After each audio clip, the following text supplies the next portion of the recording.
gone through that stage at the minute.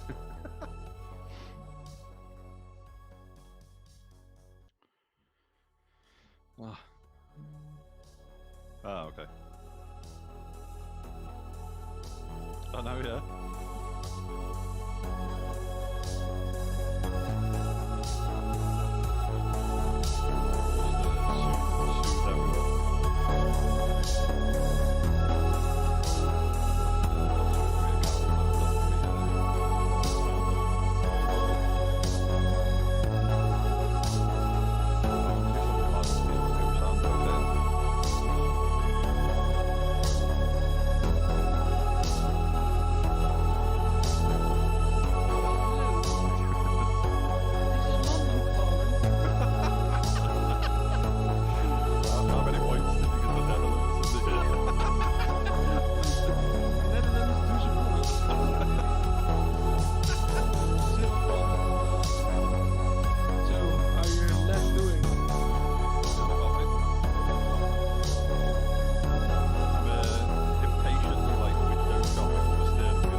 But I had the challenge.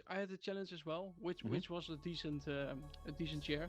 But since I got a heavier wheel with more Newton meters of force, I got trouble because the seat was twisting around and stuff like that.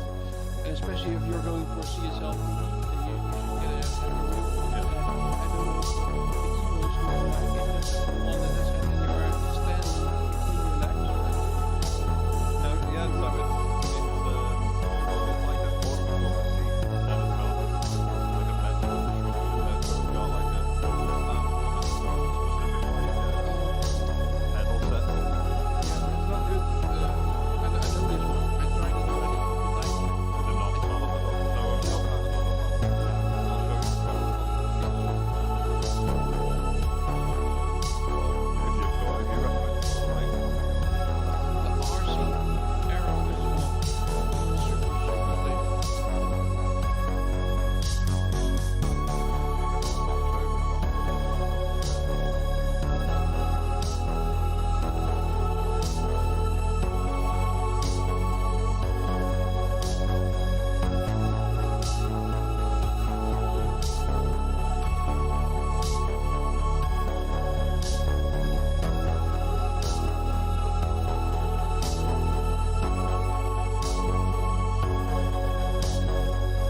delay. Was busy playing some PUBG. I was gonna say, were you killing people on PUBG? No, they were killing me. It was going so freaking bad, man. Jesus Christ. Mm. I was You know playing that some rounds with Shomberlon.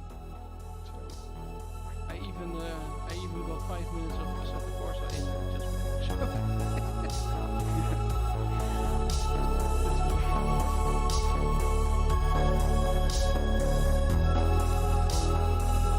yeah. You know?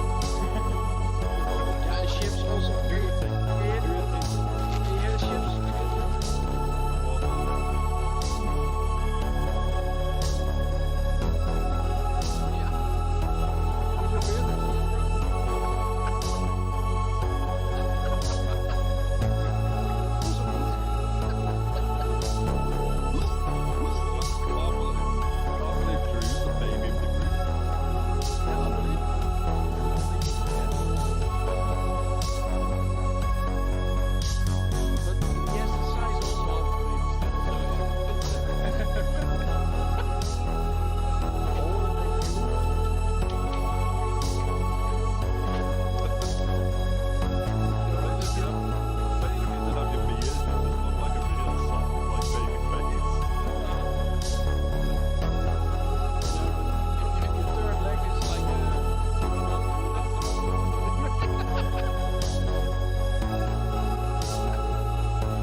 Next time.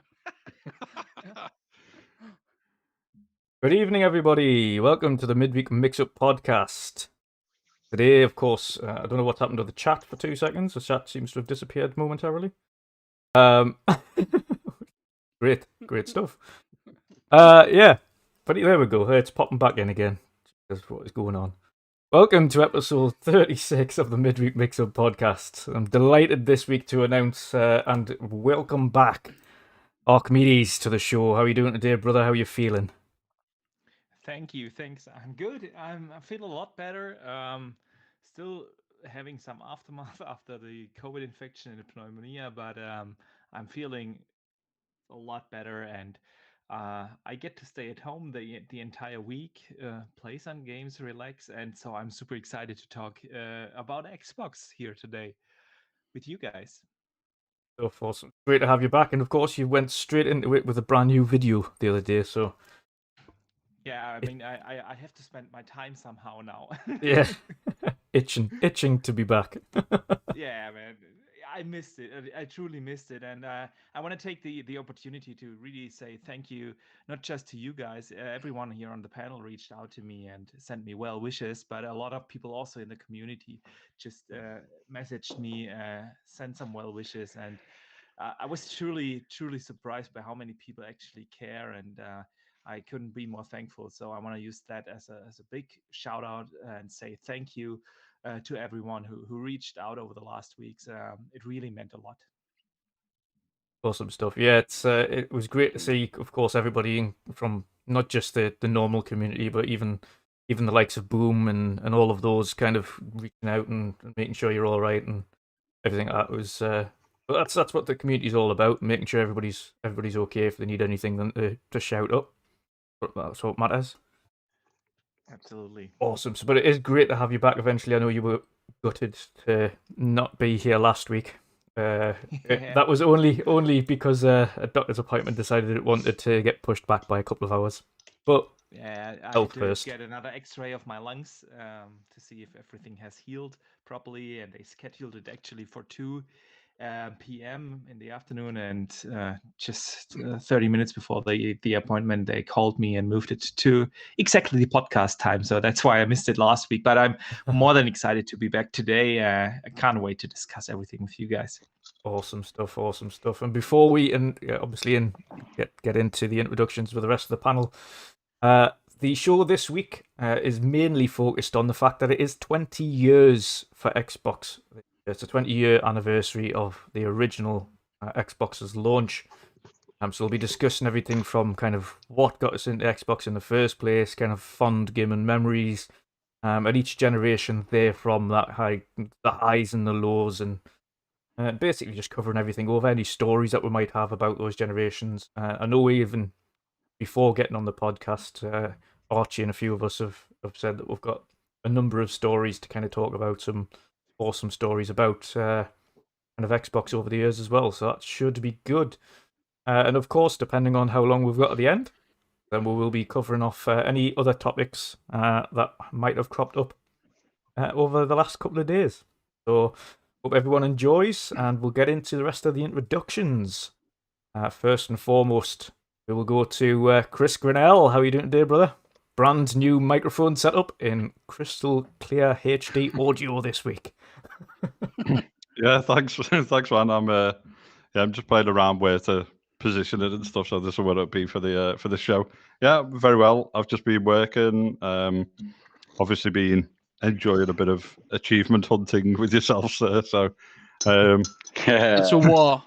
it's a war, little war is going on. Yeah, The Cold War is going on. I've converted my points to my 10,000 reward points or whatever. So I've kind of reached that as a little bit of a bonus, which is good. So I'm just kind of playing Village at the minute.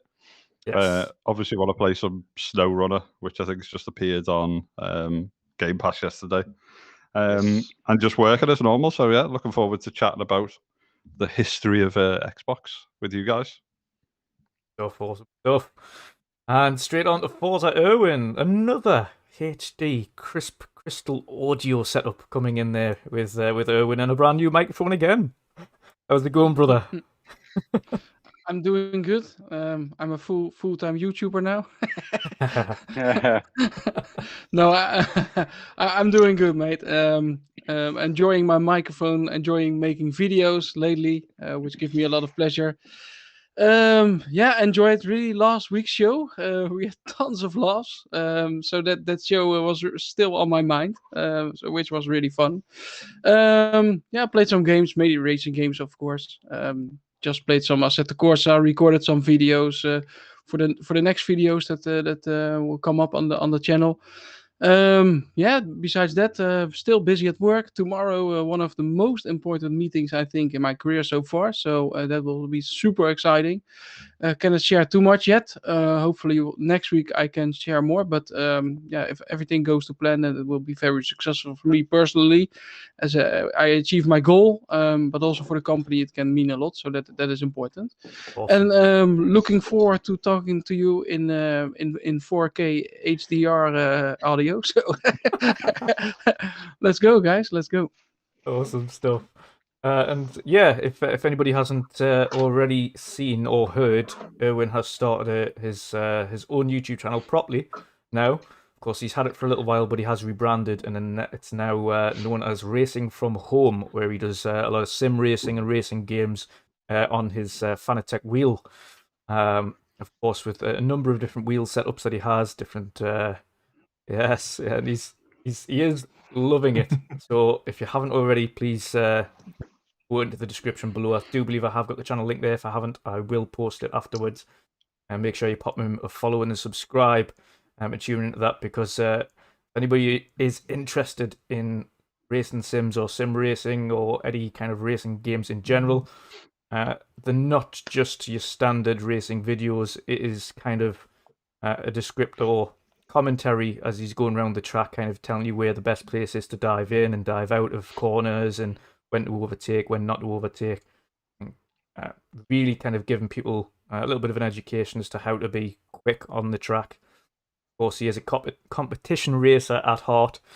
He has been in the kind of top tier on sim racing in the world. So it's definitely worthwhile checking it out if you're into that. Thanks a lot for the shout out, Drew. Really appreciate it. No problem, brother. No problem.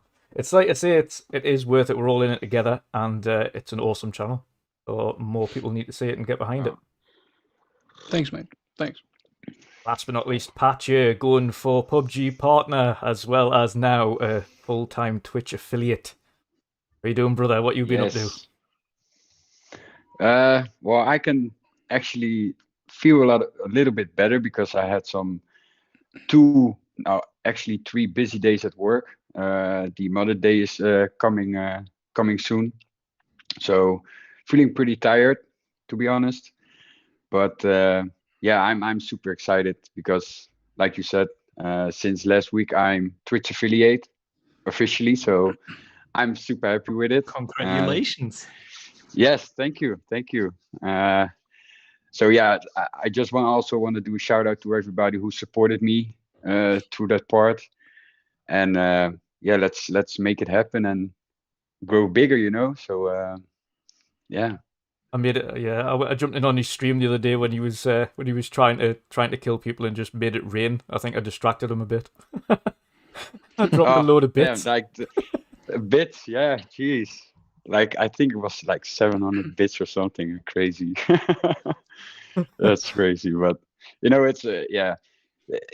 The main reason why I stream is because of I want to show people what I play, and I want to have people to enjoy it. So that's the main reason. All the other things, it's awesome, and it's also a thing that I want to work for. So yeah, it's something you're passionate about. It's like I say, it's both yourself and Erwin have both got something that you're really, really passionate about. Obviously, Erwin's extremely passionate about sim racing, and he has been since day one.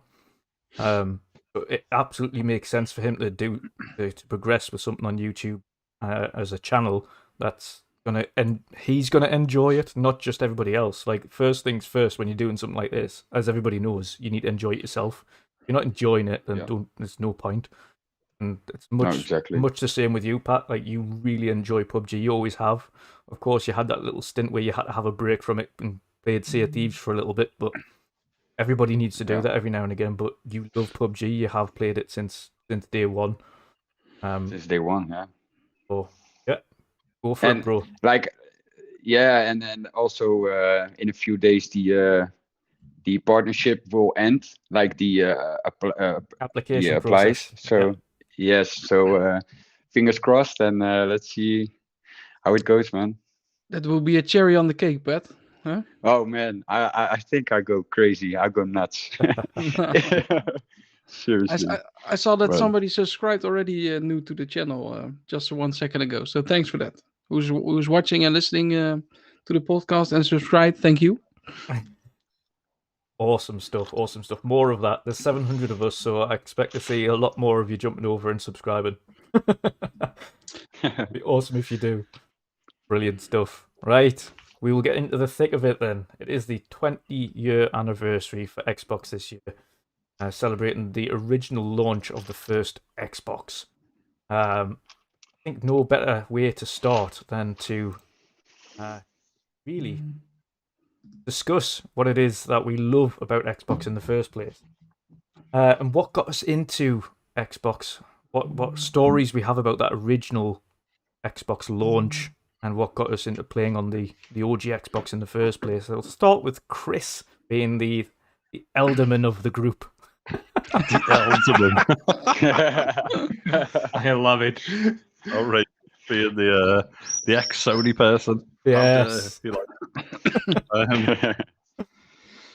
It's a long time ago for me, but obviously, I think it was kind of a revolutionary piece of hardware, wasn't it? Because it was first console with like a hard drive in.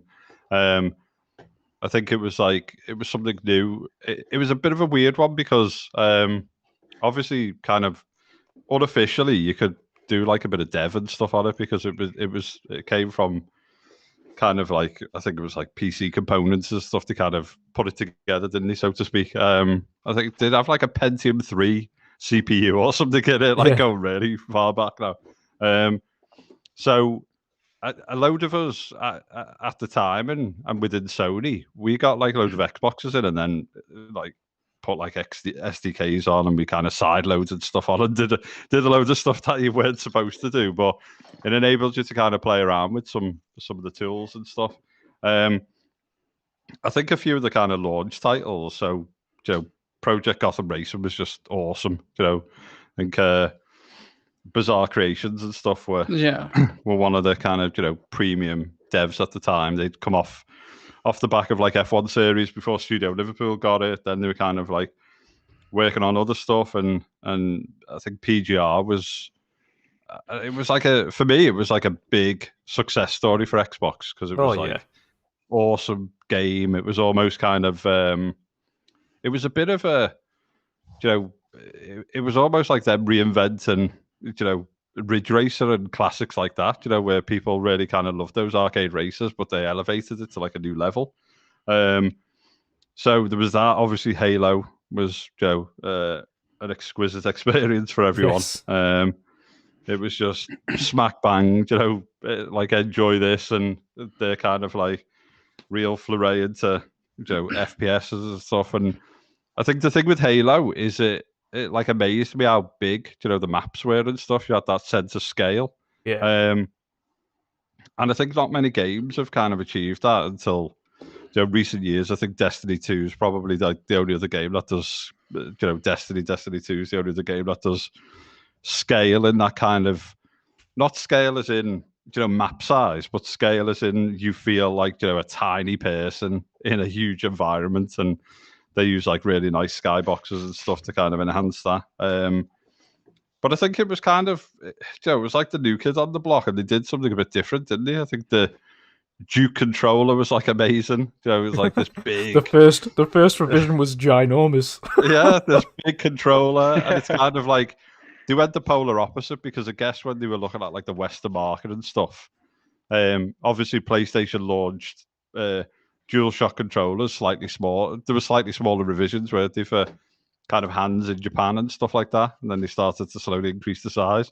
And I think Xbox went to polar opposite and released the Duke, and then had to release kind of the like, was it called the Controller S? It was called Controller S, wasn't it? Yeah, the smaller controller.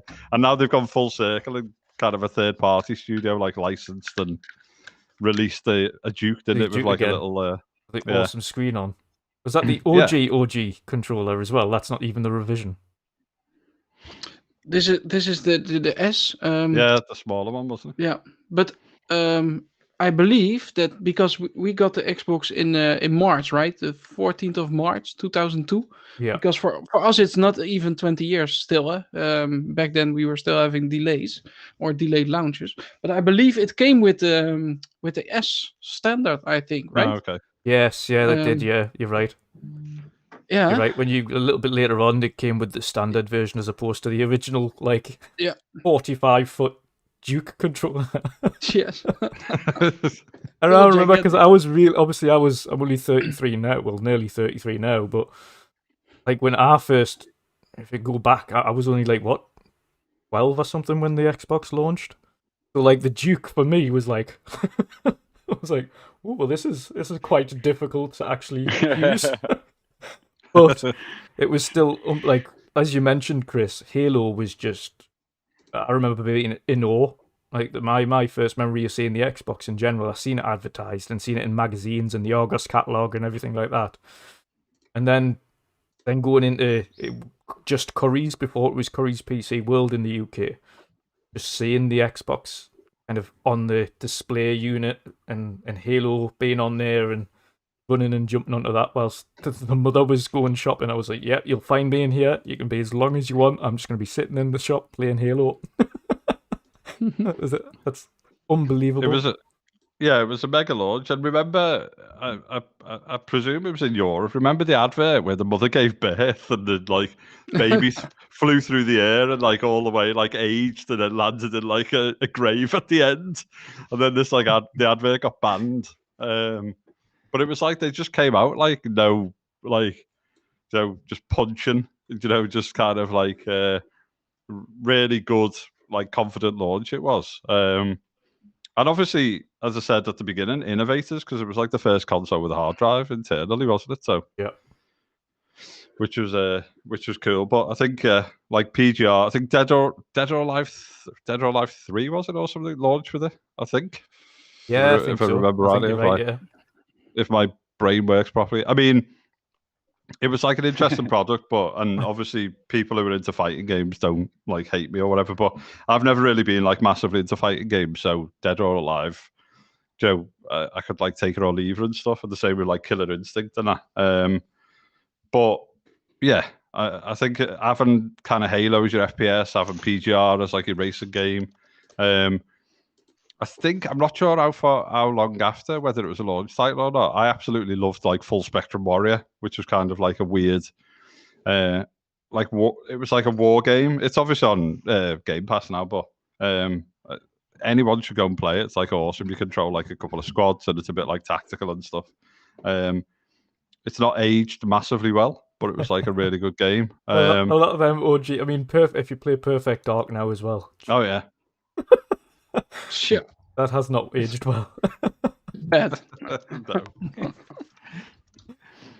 What is it? I mean, what is it, Chris, that got you into?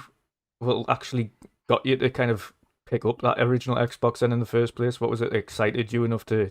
Because at the time, of course, worldwide, the vast majority of people that did have a home entertainment console was either still on kind of the PS1 or had maybe a Game Boy or something like that. Wasn't really that kind of invested into the whole home console thing at that point, unless they'd come off the back of maybe a family-owned Super Nintendo or Sega Mega Drive or something. So what was it that kind of pushed you at that point? I would imagine from PlayStation 1 or 2 onto the first OG Xbox. I think. I mean, to be honest, I'm just like an early adopter, so I can't really help it. And it was something new. It was something different to the party. I think.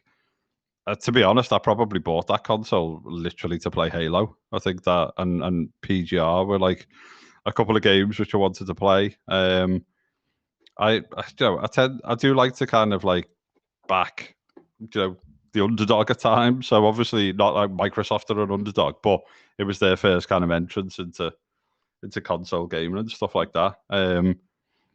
Just an early adopter. So I think it was it PlayStation 1 at the time or PS2? I can't remember, to be PS2. honest.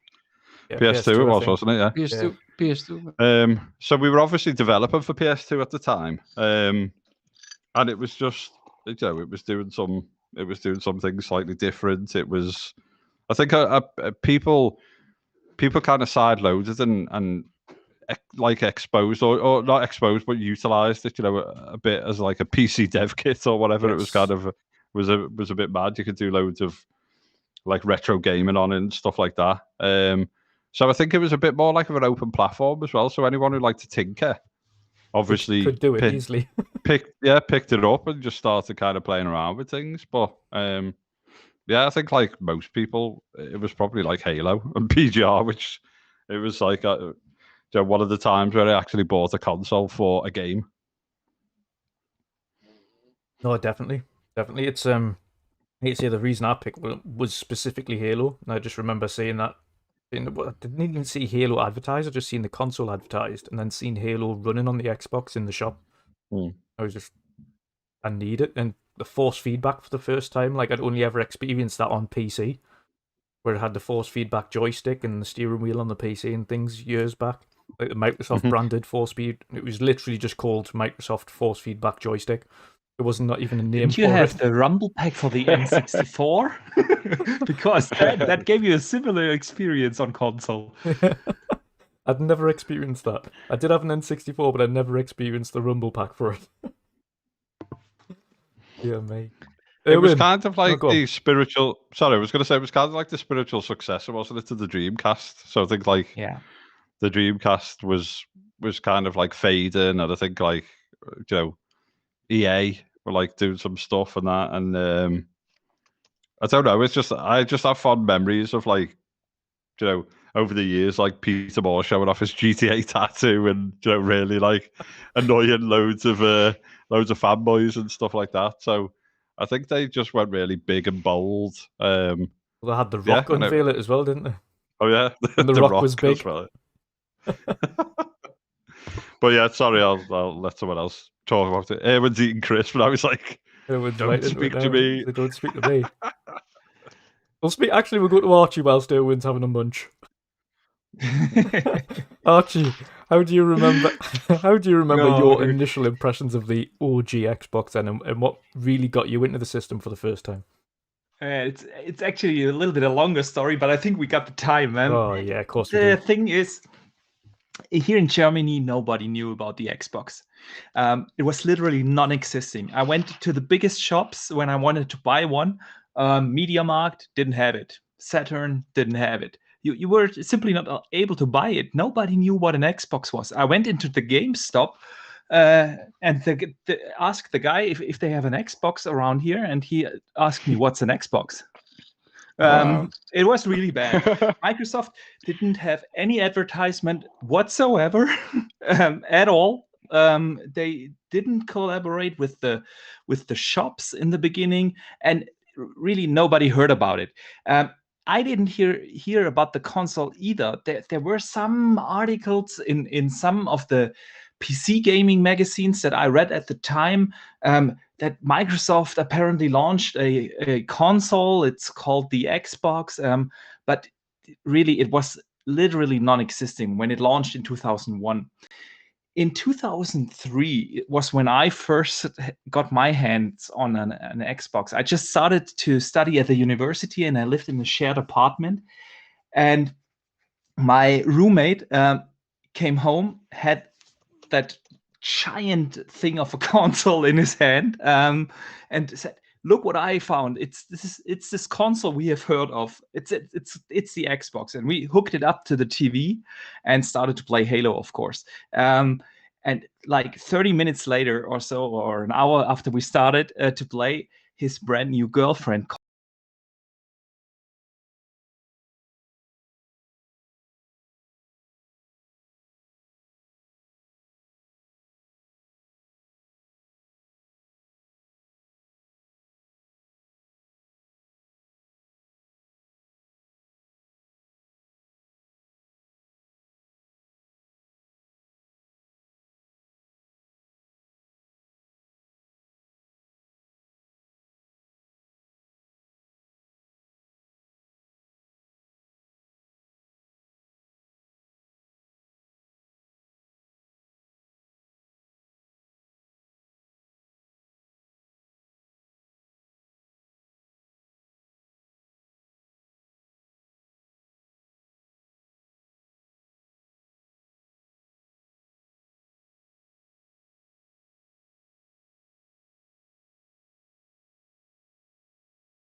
Yeah, it was my best friend had a Dreamcast, and that was the only person I knew, like literally the only person I'd ever spoken to that had a Dreamcast, and he loved it, but but no one else had one.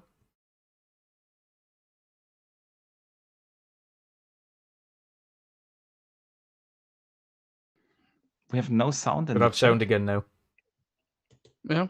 Yeah. You muted us. It for some reason I don't know. I did not press the button. I've got a singular button Since the that start? mutes. Since No, the start? Do we have to start Should we over? start again? Just now. So Okay. they might have missed the Dreamcast part if you want to speak about that. Yeah, it was just like it is, and Let's that's start why with Chris. why I played a lot on the PC. But then when the Xbox came out, it wasn't just the Xbox, but the thing was PC gaming was expensive. You had to upgrade your PC every year or every other year, and I just started to study. I had no money, or not that much money, and then I made a move that I regret to this day. I sold all my old consoles, my Nintendo consoles, my NES, Super Nintendo, N64. I sold my PlayStation 1, my Sega consoles, all three of them, and yeah, to be able to afford a couple of controllers for the PlayStation 2 and the Xbox. But yeah, I had no choice.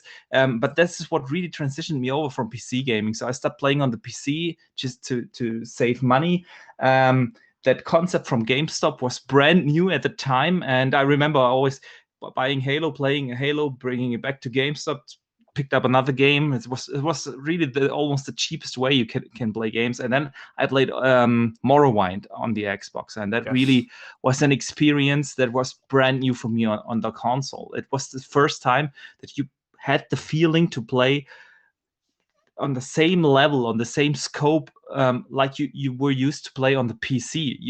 I just didn't have that before on consoles. I played like hundreds of hours of Tony Hawk, but there's a difference in between a Tony Hawk game and an huge open world game like Gothic and Diablo 2 or all these games, StarCraft, that I played on the PC. And when I played Morrowind on the original Xbox, I just had that feeling, okay, I don't need a PC anymore. I now have a console that can provide me the same experience or similar experience. And that is really what brought me into the Xbox ecosystem. Yeah. Awesome.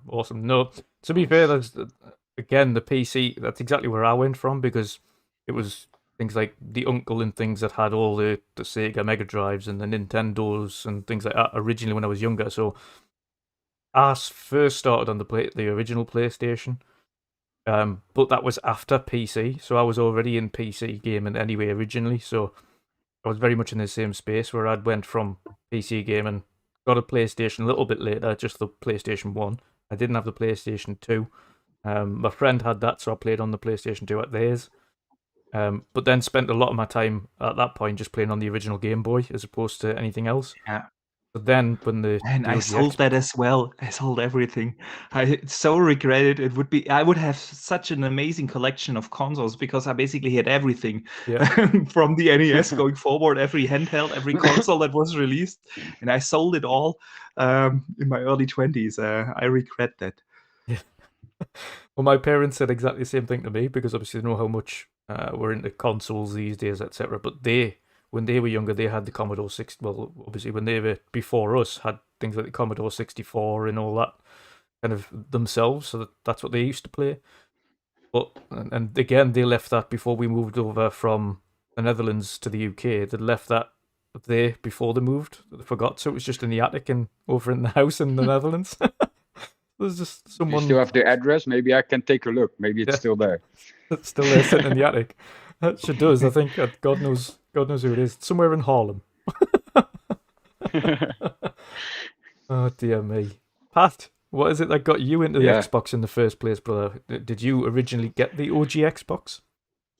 No, because I started playing Xbox back in 2009. I think I had the 360. Yes. Yeah, the white one.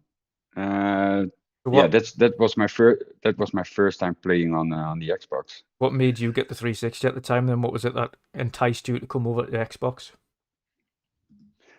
Well, I remember that I was in the Centrum right here, and I saw the console. Like I already was talking with my mother about it. I want a console, blah blah blah. And so yeah, basically I saw the console. I was like, oh man, that thing looks really cool. Like it was all white. You had the green light on it when you turn it on. I don't know, for some reason it, this console was like, I need this, and I bought it back then with FIFA, I guess.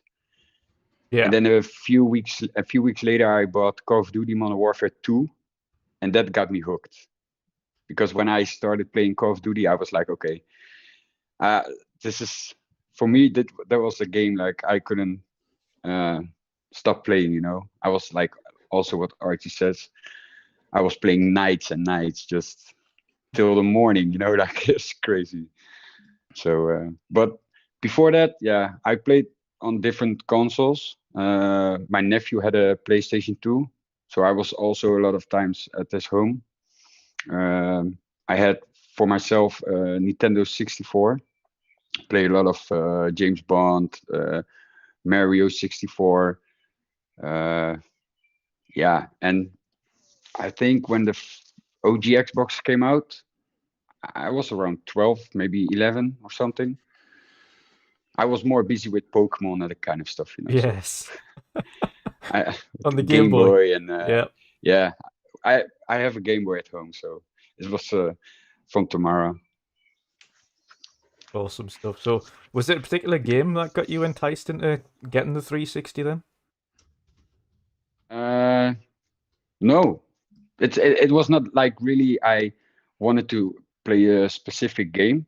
I just bought it it was a FIFA bundle. Back then I was also playing football myself, so I was into Really the into FIFA. yeah, really into the FIFA. And a friend of mine recommended, like, you need to play Call of Duty shooting game. You're gonna love it. And since then I've never played any other consoles. Yeah, at Erwin, the PlayStation, but that's it. Yeah. Awesome So stuff. yeah. Awesome stuff. Erwin, what is it that's Yeah. got you into Xbox in the first place then? What's your original memories of that OG Xbox launch? I know, like Archie mentioned, it was a bit difficult in Europe at the time to kind of get your hands on or find an OG Xbox, but what do you remember of it? It was not that hard to find. I believe I was going to Rijswijk, that is in the south of Holland. And back then you had a company store called Bart Smit. And I know that I went there and just got it. I remember the big black box, and my mother brought me to Rijswijk because I didn't have a driver's license at the time. I was still pretty young also. Back then, now not anymore, of course. But I remember getting it, and I remember the road up to launch as well, because I was really a big fan of buying magazines and reading stuff on the internet. And I've always been into gaming news. Wherever I could find something, I would read it. So I remember also in the magazines like Power Limited or other magazines that you read stuff like about the specs, right? And be pictures, and then you saw the bill with the Rock when they had the review right in the US, and I was directly fascinated as well by Xbox itself. And yeah, like I mentioned before, it launched later in Europe, so that was kind of a shame. But what I remember is that the games were launching simultaneously. So if it would launch in the US, we would get it too, practically on the same date. And True. I was really pissed off always about PlayStation back then, because there was always a difference between especially back then Oh yeah, I between remember Japan. that. Yes, back then Yeah. Japan and the US and the EU. Sorry. And you choked on my beard. You choked on my yes, beard. I have your beard in my mouth. Puss in Boots. you remember Puss in Boots, in that clip where he's almost joking. But so let me continue. But I was always disappointed back then with PlayStation, and also that they were overhyping and under delivering, and Yeah. that kind of pissed me off over time, because I remember I was having the PS2 at launch back then, and they promised us super graphics, right? And they didn't really deliver that on loud. So I had the feeling I was being playing around. So I didn't like that feeling. Games launching later, so I was getting more and more unhappy with that. And then the Xbox launched. It was something new. It was something from the US. Sega GT was launching also on that console, and as you know, I'm a big racing fan, so I thought, whoa, man, Sega GT looking cool. Maybe some competitor against Gran Turismo, which it wasn't. Sadly enough, it was an okay game, but not really a Gran Turismo competition. But so I thought, okay, I like the Dreamcast. I felt bad for Sega releasing a lot of games on Xbox.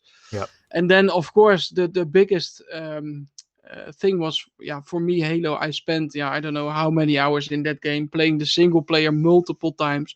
But I remember being in that world for the first time, in that first level, and it was just huge. It was the surroundings, the levels, the rocks was so detailed for back then, the resolution, and how good the textures looked. And man, it was so mega impressive, that in such a big level you didn't have any loading at all, right? Only if you go to a different mission or whatever. It was amazing. And then after the single player, I started playing the multiplayer with my friend Barry.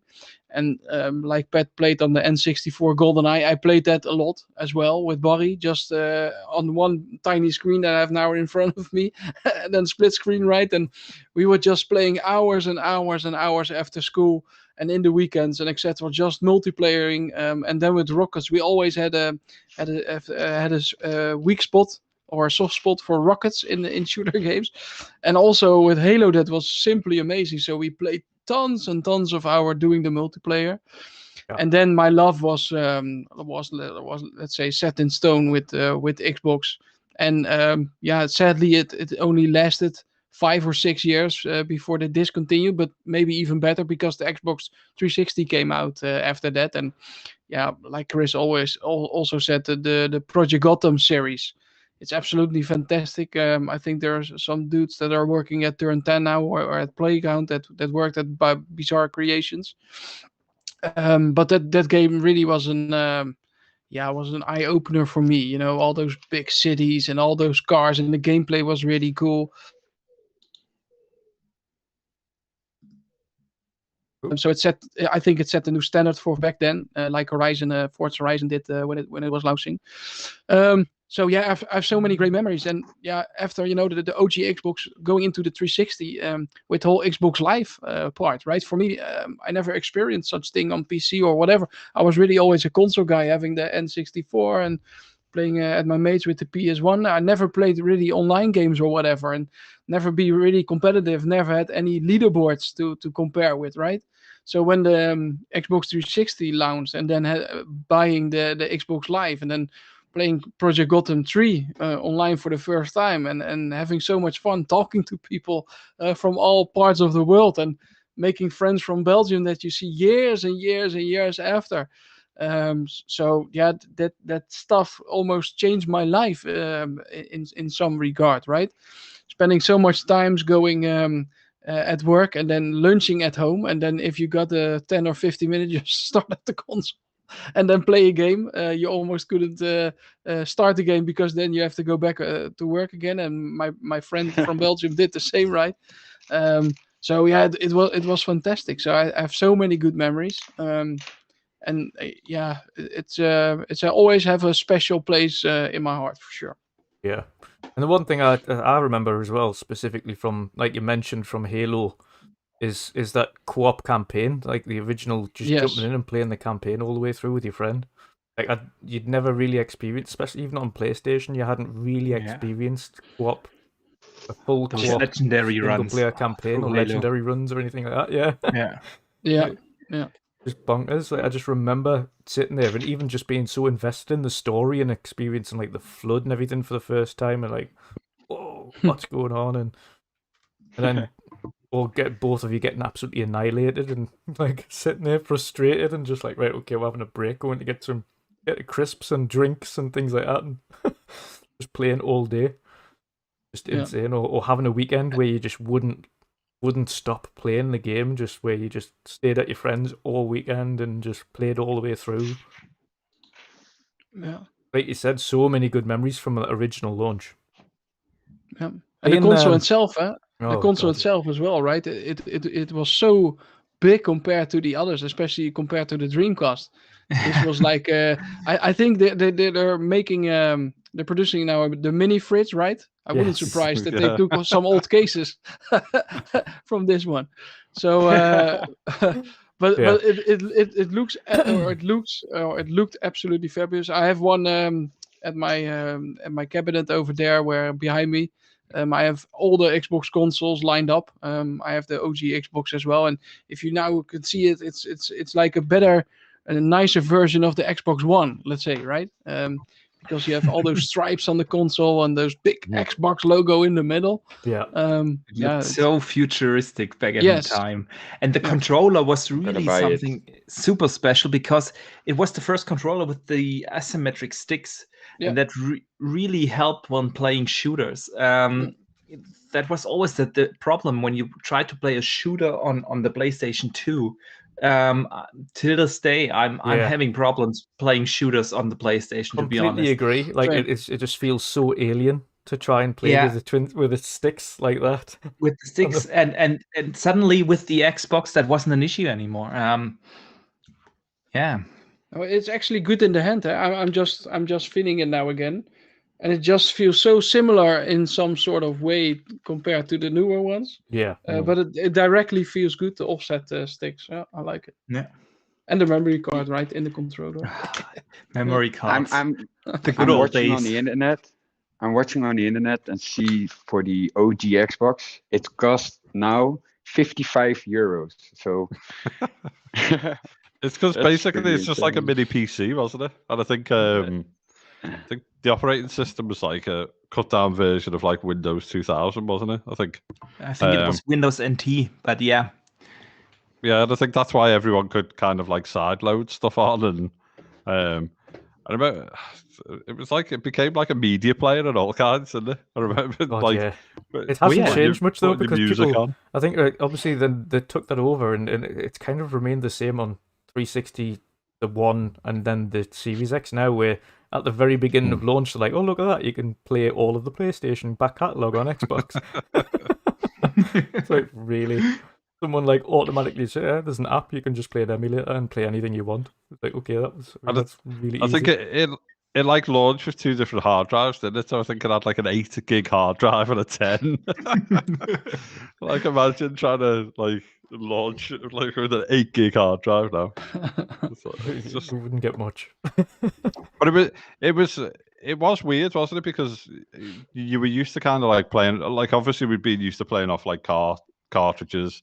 Then we moved over to CDs, and then the fact that you could kind of like install your games to the hard drive and stuff, and utilize that and stuff. It was just, it was obviously Microsoft's kind of first entrance into it, and the easiest thing to do was basically just make a PC with Windows on it, and then obviously cut down the operating system. But yeah, as soon as people found a way around that, then all hell broke loose with like retro games and ROMs and everything. And everything, yeah. Which is probably like a bit of its downfall, really. Is they probably didn't think too much about how people would kind of utilize it for bad things, like piracy and stuff like that. And then obviously the 360 came out. Oh yeah. It's just for me, like the 360 was kind of like advanced Tom Clancy's like Advanced Warfare or whatever it was called.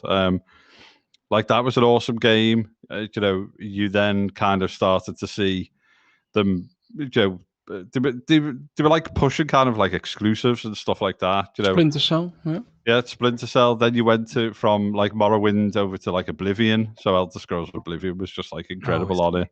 It was amazing. Yeah, and then they had like Gears of War was like what landed on like 360 as it was like a launch title or something. But it was just the fact that it launched, I think, with like 14 or 15 games, and it's like, we're lucky sometimes if like a new console launches with 1 or 2 games, from a decent catalog and stuff like that. But we tend to have to wait for that stuff to follow. But it was just like bang for your buck, wasn't it? And what I used to like about the 360, and I used, obviously, because I was in the industry, I knew like a lot of people. Remember like the face plates that you could take off the front, and then you just put like different face plates on. And I think I must have like 25 face plates, in storage with my consoles and stuff. And they were like from Ubisoft. They were just from everywhere. And you could just change the way like your console looked and stuff. It was awesome. So good, wasn't it? So back then, I bought one faceplate, and it was from Assassin's Creed Black Flag.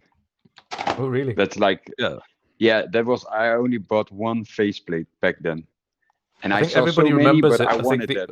Everybody will have seen it, and everybody probably remembers it. But yeah, there you go, the PGR face. Hey. He's still got it inboxed. That's not even open. Inboxed, mate. Inboxed. Look, PGR3, man. Oh, this is the shit. And it has the carbon look also. The faceplates are awesome. Yeah. And I have the Forza 2 as well on my console. But this one I want to kept it in the package, yeah. I gave you my 360, right, Erwin? Yeah. The white one. Yeah. So I put the faceplate. On it because I had a red Ring of Death, and then I threw back then I was so pissed off. I threw it in the trash back then, and I bought a Elite. I got a black version of the 360, but also got the white version from Pat.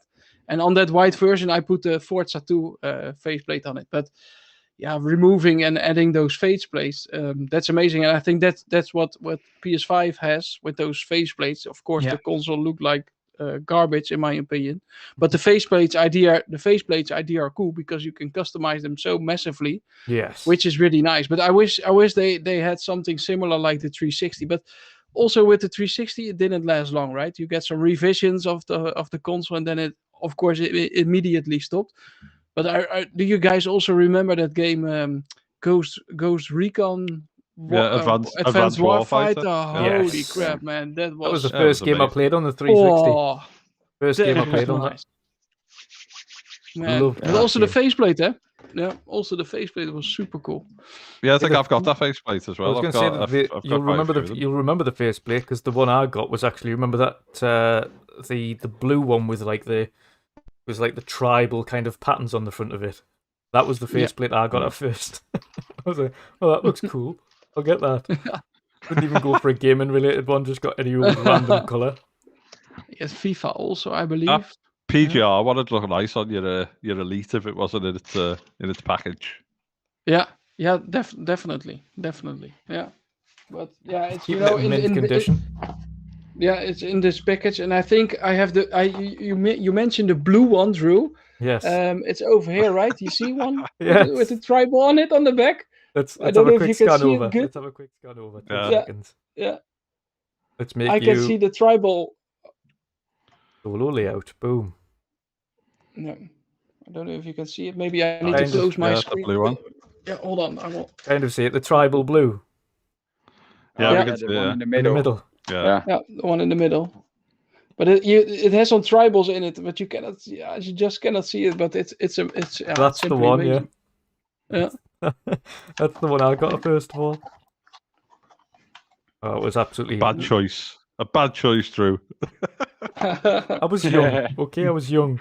Blame it on the youth. Other ways to personalize your Xbox 360 experience. Yeah, change is good. Cool. What else? Who had the red ring of death? I had. We all had it. I didn't. No. I was lucky. My console ran until I moved in with what was back in the day my girlfriend. Now it's my wife. And then while we were moving, I dropped my OG Xbox 360, the launch day one, and and I bought the Gears of War 3 custom console. Yeah, that was nice. That was awesome, yeah. That's one thing. One thing Xbox have done really well is across the years including starting, because I think they were the first ones anyway to do different variants of colours for the OG Xbox, and then a variant of colours for the 360, and then they did the custom designs for the 360, and you hadn't really seen that before. Obviously, you had different colours on PlayStation, but on the OG Xbox, you had that translucent green, you had the special crystal white colour that was in Japan. Obviously, you had the original colour, and then on 360, you had these interchangeable faceplates, and then you had custom consoles. So again, as you mentioned, the Gears of War one, there was a Halo one, there was like Star Wars, R2-D2, and C-3PO. It was they just went absolutely nuts, and they carried that on throughout the generations. So it's... You know what's the best one? I'm checking the Dutch site called Marktplaats, and it's the same like eBay, I believe, in the UK or whatever. But we have Marktplaats. Yeah. And I'm always looking for special stuff, right? If it's not for my racing wheel, is it for all Xbox stuff and stuff like that? So I bought a lot of stuff over the years, and I just saw a couple months ago. I saw the Xbox 360. I made this faceplate. But they're asking me something like 300 euros for it, which is a little bit too much. But I have such a fascination for the I made this stuff with the consoles that we're releasing, and I don't know if the OG Xbox already launched with such a version like the I made this team. But I know the Xbox 360 did, and that faceplate and that whole console looks absolutely fabulous. And by the way, I have another faceplate that is pretty rare.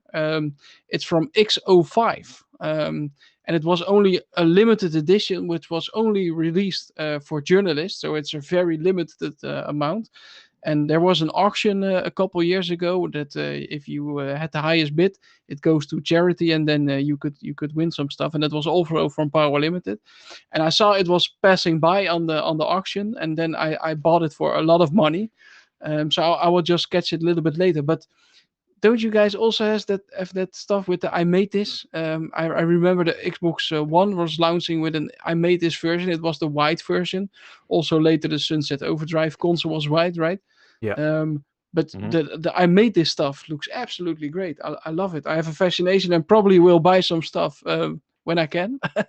But it's so damn expensive. Yeah, like I said, only the faceplate is like 300 or something. Yeah. That's insane.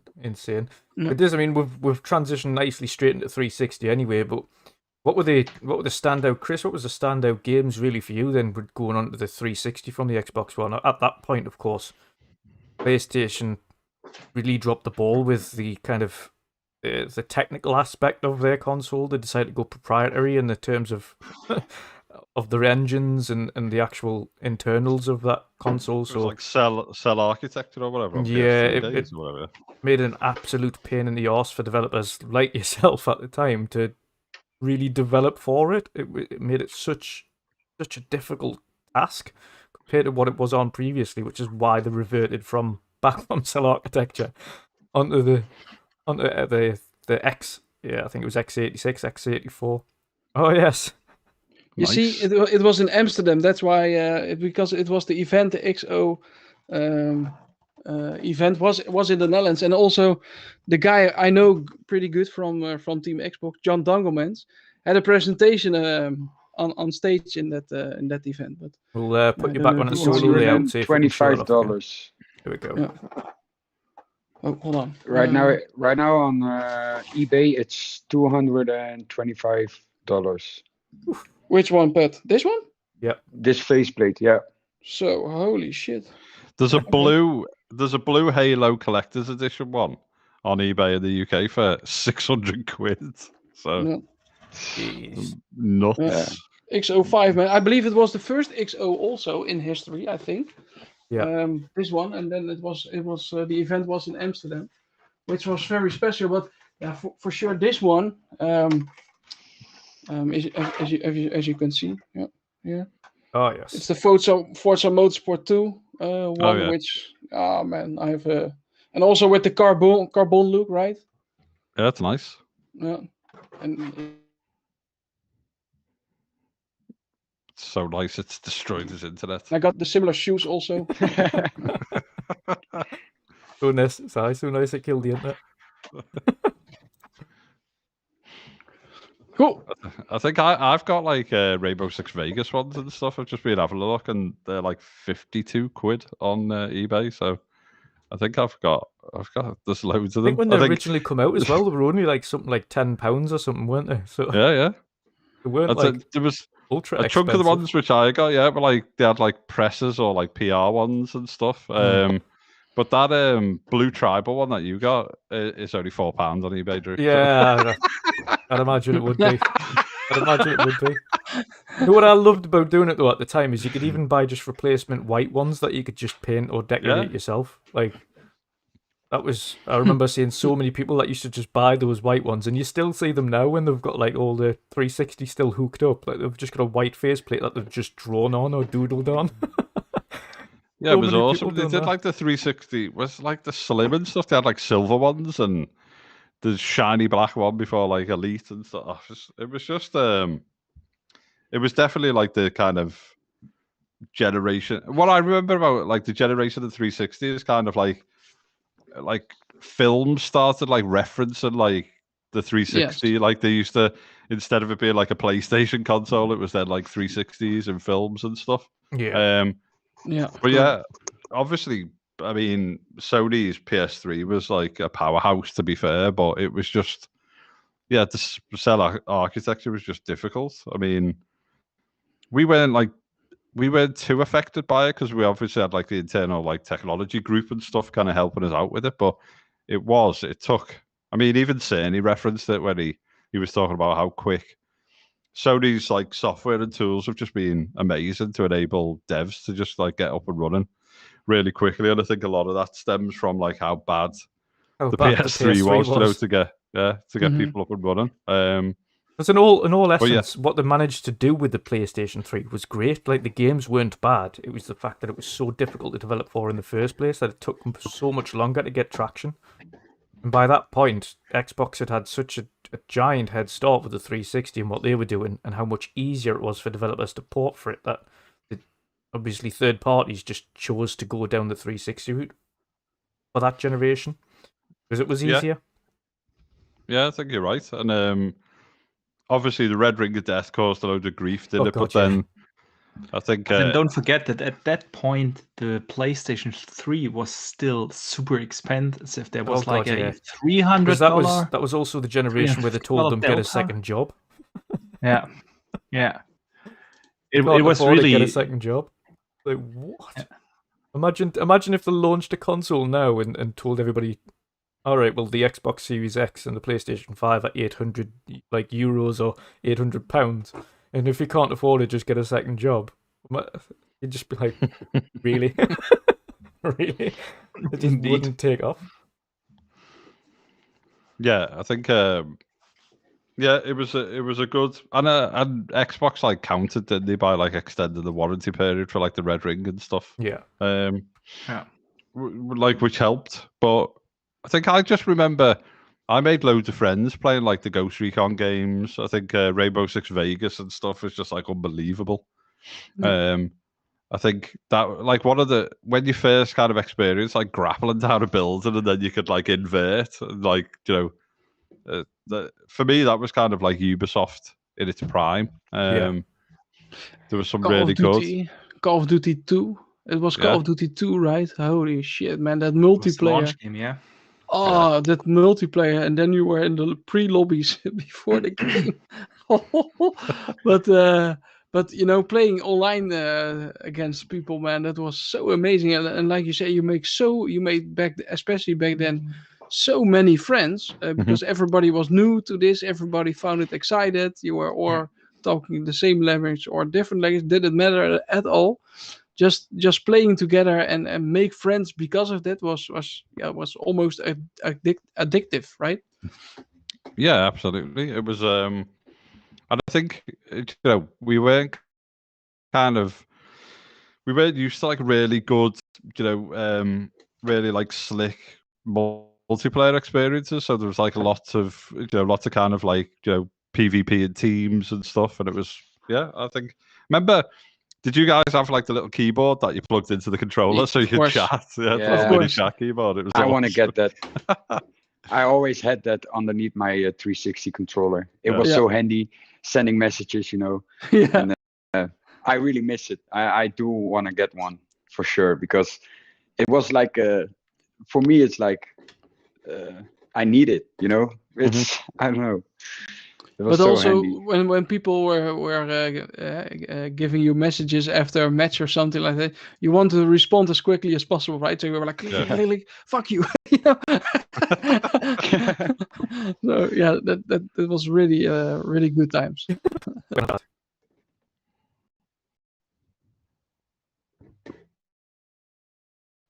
I think we're experiencing a little bit of lag here. What's happening?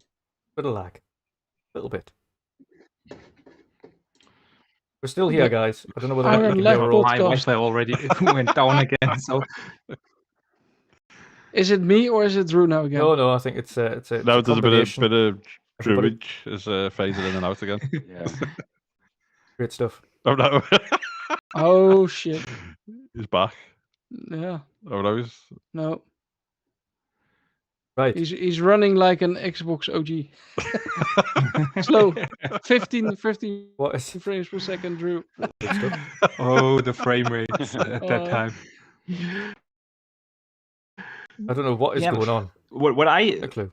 thought, Chris already mentioned it. Oblivion back at the time, amazing experience on a console. But then the first Gears came out, and that blew me away.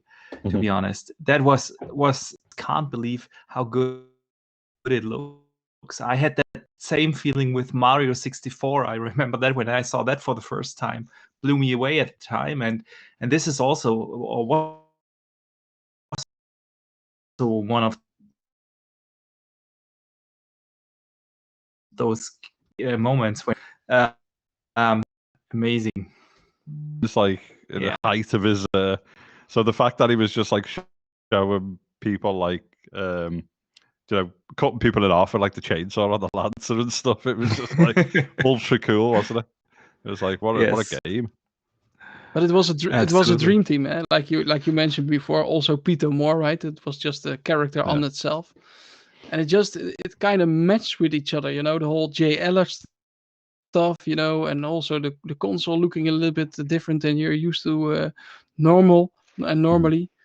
Launching with a good price, you know, 2 different versions, so everybody could get it. And yeah, all the games, man, it was such an amazing time, and they created so many good IPs. Like I believe the game was also Sudeki, right? Something like that. And they have so many good IPs unused, and I really hope that they can give a second life to some of those games, or at least try to rebuild or do a amazing experience. And there's practically almost nobody that is negative about the Xbox 360 period, besides the Red Ring of Death, of course. But besides that, it was so special. A lot of people have good feelings. It was also the PS 360 area, right? Where you have a PlayStation and an Xbox 360 without having too much hate towards each other. It was just I like it a lot. It's really good. Absolutely, and like you said earlier, it really established the entire online system on consoles. Yeah, we had, but it was really that time where we got used to that online play, and then later in the generation when we had the iterations with a 250 gigabyte hard drive in a console, you or at least I transitioned over from this within that generation. That is actually, that was just a fantastic thing, and it was also the introduction